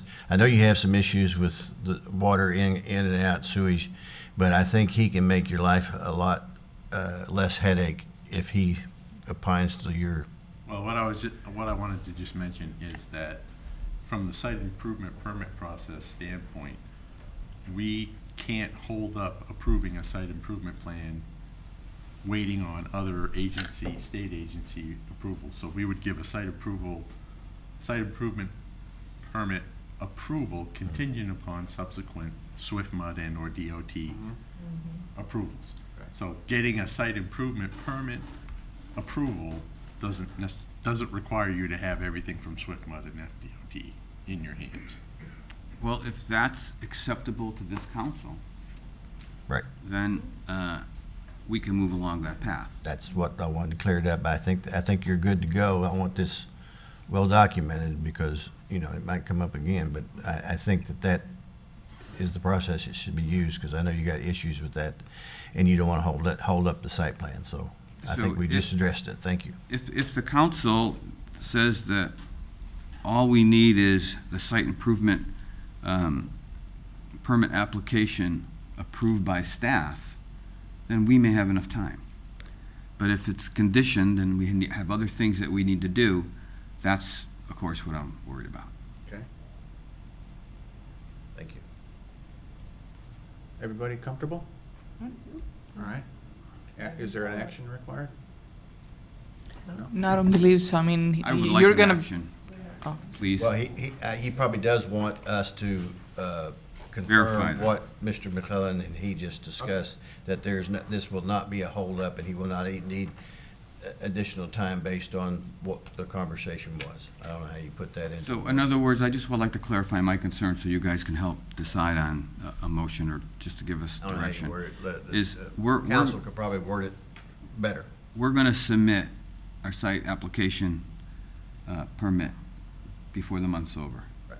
We think we're far enough along now that we've got this, I'm going to do a couple little things over here that, so I can get the, you know, the cars coming in this way and a little more parking over here, but I'm sure that staff, especially with the staff that we're working with now, I think we're going to work through those things. And so by the end of the month, we'll make that application. Okay. So that means October, November, 60 days. So if staff can pull it off in 60 days, I'm happy. Of course, my concern is what happens if they don't. Burden's on us. And then, of course, I'm stuck with our timeline. Burden's on us. So, sorry, just so I understand. So pursuant to the lease agreement right now, you have until, what, December 31st to get this site plan approval or permit? That's right. Okay. Well, I guess that's the clarification, right? The clarification is, what does that mean? But what does the lease say? That's what the lease says, site plan permit application. But again, we've had, a year ago, there was the same discussion. And so I think it needs to be clarified. What does it mean? Yeah, it's a little ambiguous. And if I understand, Mr. McClellan, the site plan permit can be provided subject to other agencies' approval. Is that, okay? Okay, I just want to make sure I'm understanding. Yeah, I'll read it. I guess I'm not sure what action the board would take at this point in time. I mean, I don't know what you're asking the board to approve because May I clarify? Yeah. Help you out? Okay, I'm just going to read out of the lease for 1 second. Tenant shall obtain site plan improvement permit for the entire project within 2 years. That's the level of, that's what we're trying to accomplish. So if staff has indicated that they can approve the site plan permit application without the balance of these permits, and if the council thinks that I'm in compliance, if that takes place, that's what I would like to get clarified. If it's something different, I need more time. All right, give me a second here. Do you have the lease with you, Mr. Diario? I do. Just read it. Okay, because I wasn't expecting this, so I didn't bring the lease. I just want to, thank you. I can have a balance of the lease too, I just don't know what that's meant. Yeah, so this is the part under section 3, tenants shall obtain a site improvement permit for the entire project. So as long as Mr. McClellan is the site improvement permit, I hear the word plan, are we talking about the same thing? Okay. But that can be issued contingent upon receipt of the other permits, is what Right. he said. Yeah, basically, you're in the process of coordinating with Swiftlet and DOT on getting their, you're showing what you Right. submitted to them on the plan. It may not be approved by them, but that's what we're reviewing as part of the site improvement permit. Right. That's right, So and the that, permit, so the permit is all you were required. You weren't required to bring Swift Mud approval. That's, you're good, the permit is going to them, right? and as long as everyone's in agreement on that, then I'm in agreement on that. In other words, I'm trying to comply with Okay. what you expect Or from me. check with Ms. Powers. Okay, so I think what you're asking basically is to understand, everyone's on the same page that this special plan permit, it's okay, if you submit that, even though you don't have the other agency approvals, that's going to count as you checked that box with regards to the lease. So if by the end of the year, you have the site plan permit, even though you might not have other agencies, but you have it conditioned upon that meets, you've met that lease requirement. Okay. That's what I like. Okay, so, I mean, I think it's up to the board if you want to make a formal motion that, I mean, I guess what you'd be saying is that, you know, you're approving that if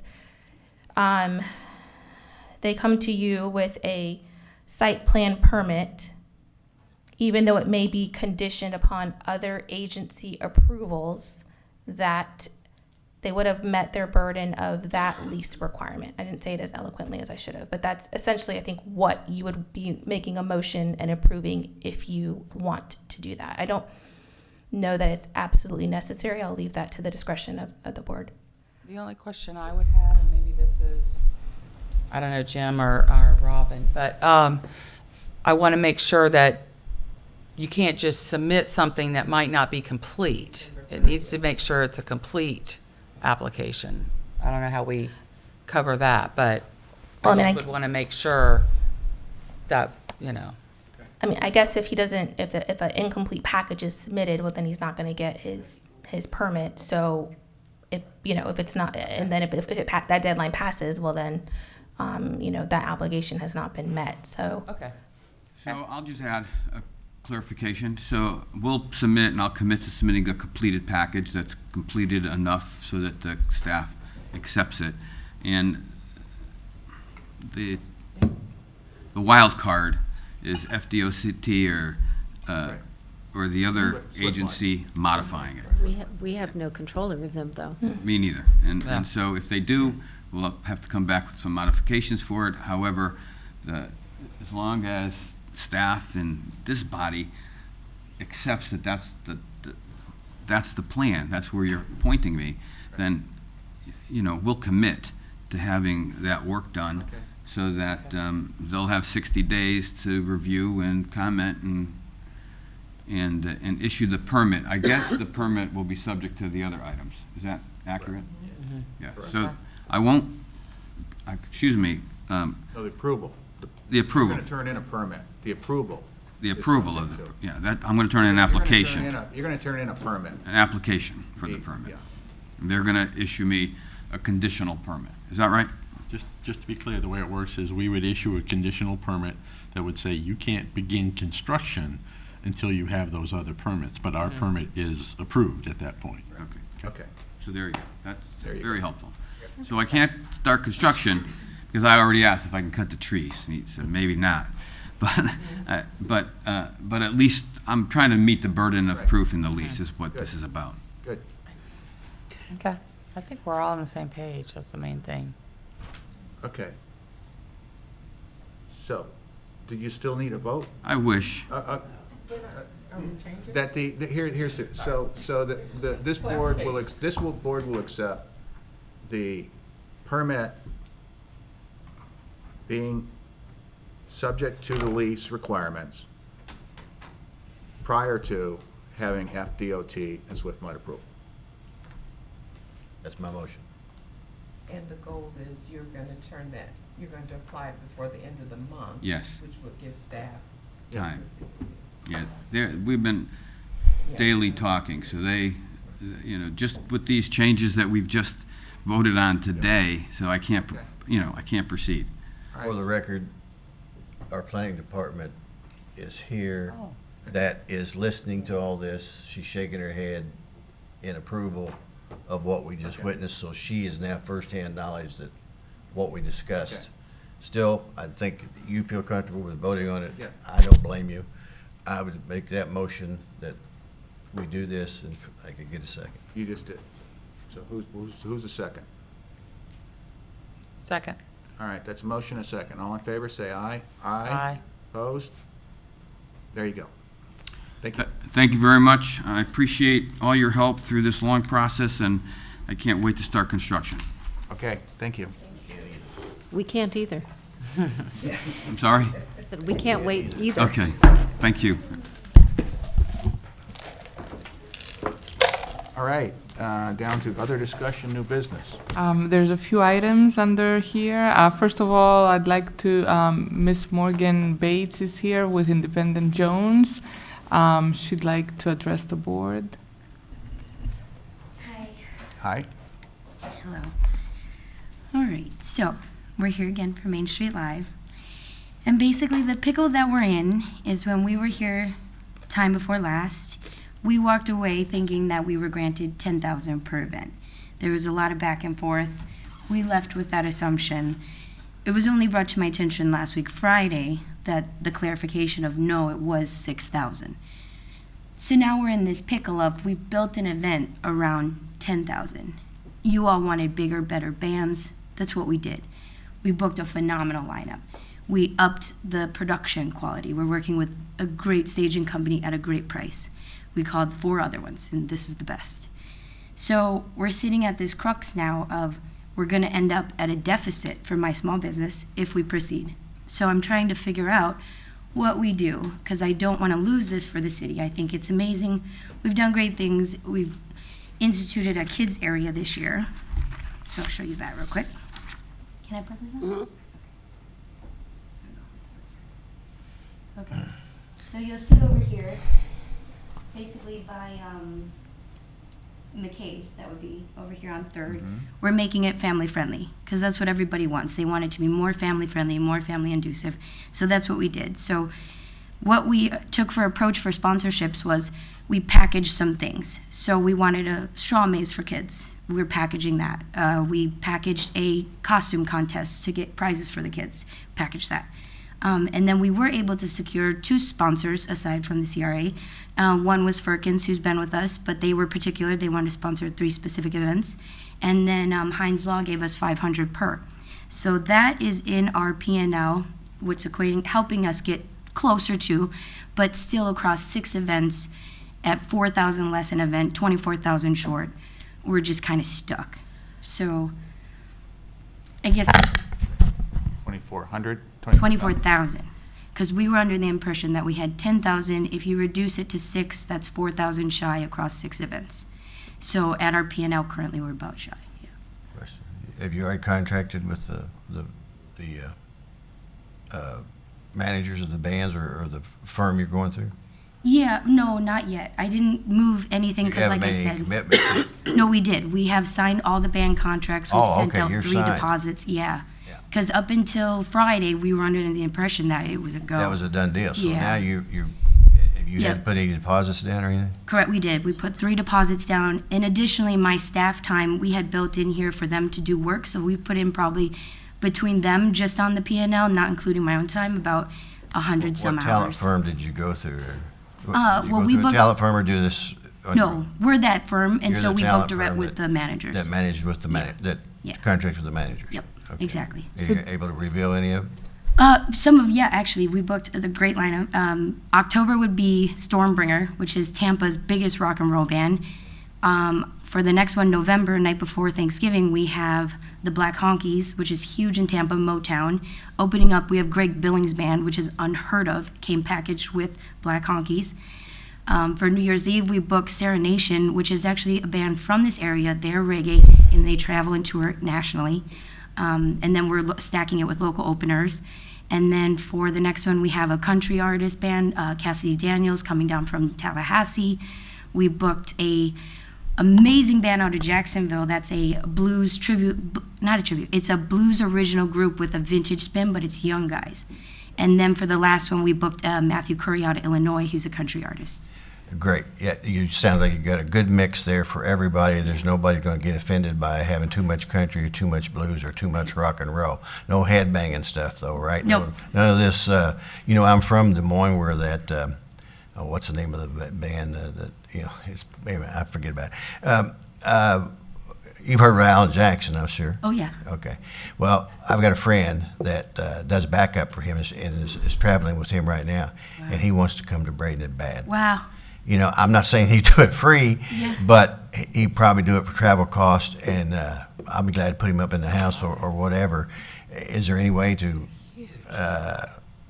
work that in? If it's up to him, I'll just give you the contact information because I don't know squat about that. I don't do that stuff anymore, but that would be a very, very, very big headliner to have the guy that's traveling with Alan Jackson to come to Bradenton. Definitely. So I'll get you in contact with him and see, because he loves it. His mom lives there. Oh, awesome. Yeah, we have amazing artists that come from this area. Chair, I'm sorry. I just point of clarification. So this matter is being heard under 8. Yes. New business, yes. Okay. Is this I believe this is a special meeting. Do I not? Okay. My only concern, I'm just going to put it out there, is that typically when it's a special meeting, we should stick with what's on the agenda, only because that's the public perception that what's on that agenda is what's going to be discussed. I don't know, and I don't mean to interrupt you, I don't know if it's a matter of you possibly just coming to make the board aware, but we can't take any action on this. I would recommend against that.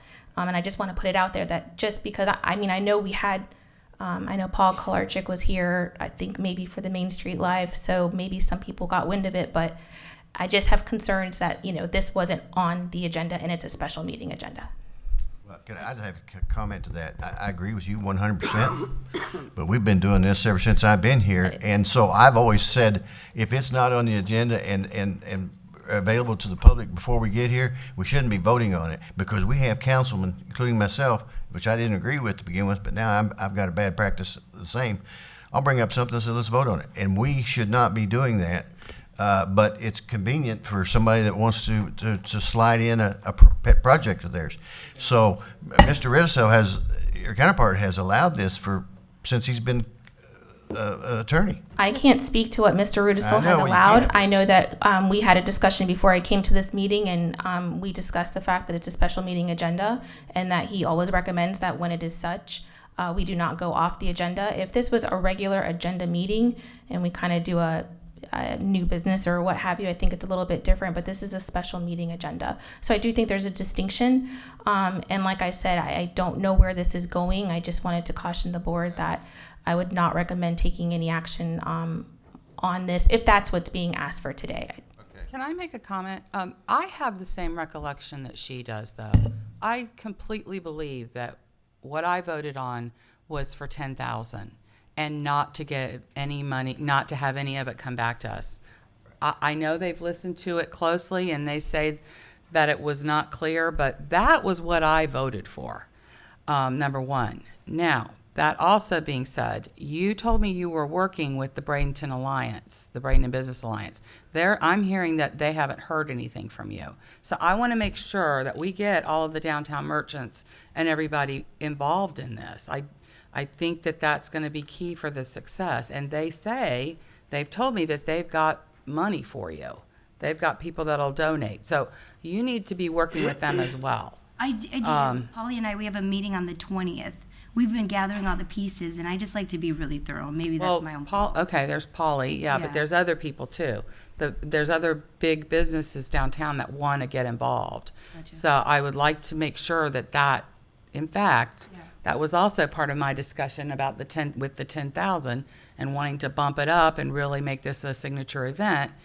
And I also wanted it to be the business people, the stakeholders, basically, that were having some say in who the talent is and all that. So I just want to make sure that that's all going together. So Definitely. If I could just say, I think when we met, though, that group wasn't quite formed, and with who is that leading it?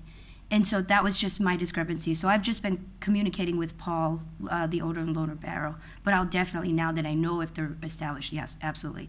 And we've actually, in the site, we're going to offer to them to each have a booth free of charge in front of their business, so we're definitely on the same page. So I don't know how to deal with the 10,000, but that's what I thought I was voting for. Well, we can not do it right now, but maybe make an adjustment at a regular meeting. That would be my suggestion, that it goes on the regular agenda. Yeah, can I just discuss it without? Sure, I mean. So kind of what happened as a background. So when Ms. Morgan came to us on in May, at the last meeting in May, and there was several discussions. So initially the request was for 6,000, and the CRA was going to get back part of the profits. Then the discussion came to increase it to 10,000 to make sure that we had bigger bands, but then with the CRA still getting part of that piece of pie. And then the actual motion, because three of us had to hear it because we wanted to be sure, as we're putting the minutes for today's meeting, the exact wording is in the minutes for 6,000, which surprised me. And I actually asked KK, I said, KK, I recall 10,000, are we sure it's 6? So that, I just wanted to reach out to Morgan, because if she also had the understanding of 10, that was what had stuck with me too. I didn't want her to be at the last minute and being out 20-something thousand. So totally agree with you about the special meeting. She just wanted to come forward to bring this, so we can bring it forward officially at the next meeting if you all wish. Okay. Can I make a suggestion? I had the same concerns. We always get in here and we always said, well, we said this, we said that. I think that we need to have a summary of anything that was voted on immediately, and I mean immediately is within 24 to 48 hours after this meeting, that we voted on 5 items. Here was the language, here was the vote. Because those are the most important things, because you keep adding that, well, that's not what we said. And sometimes we get really going at it, and we say one thing, and then all of a sudden the motion is not exactly what it was. But we can summarize anything we vote on right after the meeting and distribute that so that it can be addressed more timely. Can we do that? We I can do think a we summary do of something action. like that Yeah. with the city, which I like that. Summary. But it's a summarize, but definitely everything that we vote on should be quickly communicated back to us so that we can address it more timely. Because say, I did not agree with that, I want to bring that back up to the next meeting. And you can bring, the misconception that you have to be on prevailing vote is not necessarily true. That's a Robert's Rules of Order, but you can you can make another motion that you undo it. You can repeal it, you can undo it. So that's kind of a thing that we need to really think about, that we can change anything, you know. We can do a summary of action for Especially if we sure, don't think that's what we within, voted you know, for. 2 business days or something. Yes, we can do that. Okay, good. Good. I think that's Thank it, you. yeah. Thank you, Aries. Truly, So at the thank you. next meeting, So I'll we're gonna be just- bringing a request for an increase for that amount. So I'll just leave everything as is. I'll get with the Alliance. We'll disseminate the meeting on the 20th, which is this week, or next week, and then we'll meet again. Great. Yeah. Thank you, guys. Jane, Thank did you have some people particularly that she should talk to? Could you mention? The person I've talked to is Barry Grooms. I know he's been working with Polly too. So I don't know, but they have a list of people that, I would get with Barry. That's who my main person I talk to is. Okay. He's not downtown anymore, is he? Yes, he is. Is he?